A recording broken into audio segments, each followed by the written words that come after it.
Hi, grade 12s. Let's do some 3D trig. All right, so in this question it says points B, C, and E lie on the same horizontal plane, meaning this part is on the floor basically. Then they say ABCD is a rectangular piece. So ABCD is a rectangular piece of board.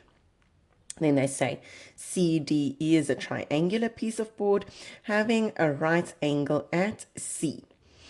Each piece of board is placed perpendicular to the horizontal plane and joined along DC, as shown in the diagram. The angle of elevation from E to D is X, and also indicated on our sketch.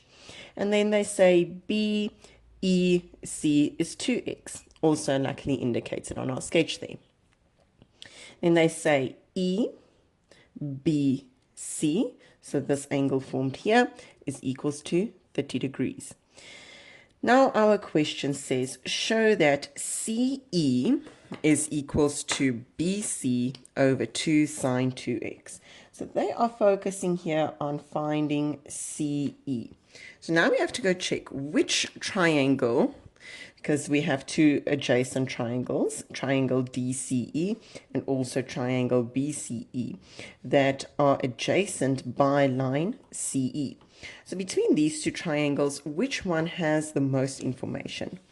And I'm going to see that they also ask us for CE equals to BC, which is a hint already that we have to use our triangle in the horizontal plane, and it is also the triangle with the most information. Now, hint, when working with our 3D trig, we are always going to try and use our sine rule first. So let's see if it's possible to use the sine rule. They want CE. Do we have the opposite angle? Yes, we do. They also include BC in what we have to prove to show that CE is equals to BC over 2 sine 2x. So BC, do we have the adjacent angle? Yes, we have the angle in terms of x. So now what we're going to do is to work in this triangle. So let's have a look. We want to start with CE. And like I said, hint, we are first going to try and use the sine rule. So by 4.1, I'm going to start and I'm going to say, all right, I want CE, so I'm going to start with CE. CE over the opposite angle is angle B. So we're going to say sine of 30 degrees is equals to. And since we started with the side, we also need to use the side at the top on the other side of our equal. So now we need to say BC over sine of 2x, the opposite angle. Right, now great. We have CE over sine 30 degrees equals to BC over sine 2x. And we want CE equals to. We see that BC is already on top. And we are already starting with good news because sine 2x in the denominator, we only still need the 2 in the denominator. But over here we have sine 30 degrees in this denominator, which we don't want over here. So remember, in an equation, if we want to get rid of a denominator, we are going to times it to the other side. So in other words, I am now going to take this sine 30 degrees and multiply to the other side, which means CE is equals to BC times by half, because sine 30 degrees is a half, 30 degrees being one of our special angles, and you are supposed to know that sine 30 degrees is equals to a half, divided by sine 2x. Now remember, when we multiply fractions top by top, bottom by bottom, which means this is basically BC over 2. And if I have a fraction divided by a value, the denominators can fuse together. And what I mean with they fuse together is actually that they multiply. So this is 2 times by our sine 2x, which is the exact same thing as 2 sine 2x. There we go. So now let's have a look at question 4.2 over here. By question 4.2, they now ask us to show that DC is equals to BC over 4 cosine squared x. So now they want us to work with DC. And DC is at the top. over here when we look at our sketch. So DC is over there. Now DC is adjacent to our rectangle, our rectangular board that they stated in the question, and our triangle. Now the triangle has the most information. We actually have absolutely no information in our rectangle.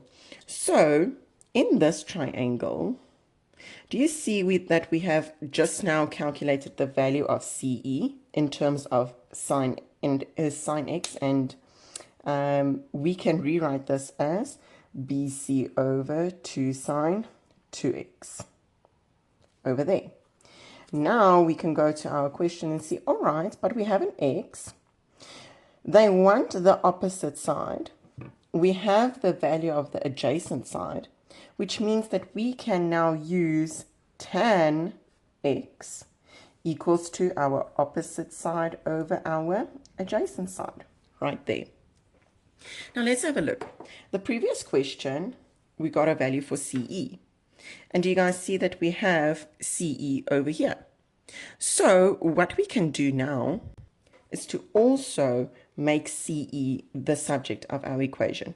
To do this, I'm going to swap CE and tan x around because we times it to the other side, but we don't want tan x, so we're anyways going to divide it again. So basically what happens is that they swap around. But we have a value for CE. We said CE is equals to BC over 2 sine 2x, even though if you weren't able to calculate this, it was given to you in the previous question. So we're going to use that information. BC over 2 sine 2x is equals to DC over tan x. Now remember, we want to make DC the subject of our equation. So let's take the tan x and once again times it to the other side.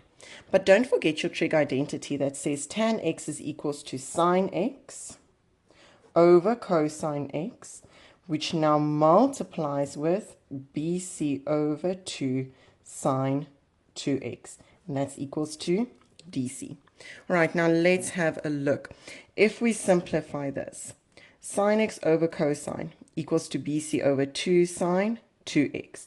So that means DC is equals to BC over 2 times by 2 sine x cosine x when we rewrite the sine 2x, because sine 2x is also our double angle identity. And that multiplies with the sine x over cosine x. I just swapped the equations around so that it looks prettier, but there's no actual reason there. So sine x and sine x can cancel in our equation. We can also say now that cosine x times by cosine x is equals to cosine squared x. So now we have 2 times 2, which gives us 4, times by cosine x times by cosine x, we said is cosine squared x. And in our equation, they want us to show that DC is equals to BC over 4 cosine squared x. And that's exactly what we've calculated.